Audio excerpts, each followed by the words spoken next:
Dore ibyaha bitatu abantu bakora batabizi. Ese uzi ko ushobora kuba uri gukora ibyaha ariko wowe ukibwira ko nta kibazo ufite?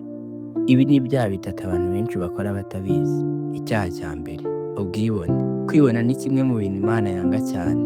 Muri Yakobo igice cya 4:6 aravuga ngo, ariko nubwo bimeze bityo, Imana irushaho kutugirira imbabazi, nicyo gituma ivuga iti, Imana irwanya abibone, ariko abicisha bugufi ikabahera ubuntu. Ubwibone ni umwuka cyangwa imyitwarire yo kwishyira hejuru, kwirata, no kubona kurusha abandi agaciro.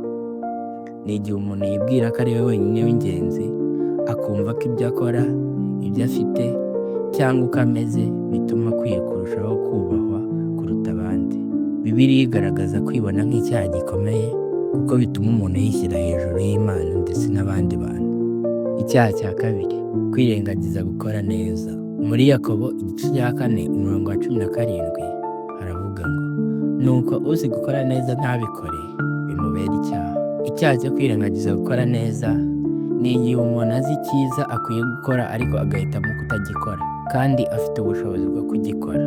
Kudakora ibyiza cyangwa kwirengagiza ibyo ijambo ry'Imana ridusaba ni icyaha imbere y'Imana. Icyaha cya gatatu, gukunda ibintu kurusha Imana.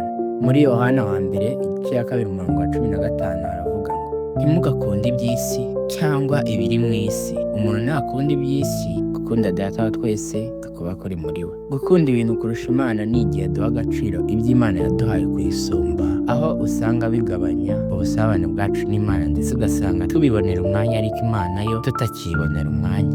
Niba hari kimwe muri ibi byaha wibonyemo, uracyafite amahirwe. Garukira Imana uyu munsi, saba imbabazi, utangire ubuzima bushya muri Kristo. Wakoze gukurikirana ubutumwa. Niba bwagufashije, andika muri comment ngo Mwami mbabarira. Niba wifuza gusaba imbabazi z'Imana, sangiza iyi video n'abandi kugira ngo nabo bamenye ukuri. Imana ibahe umugisha.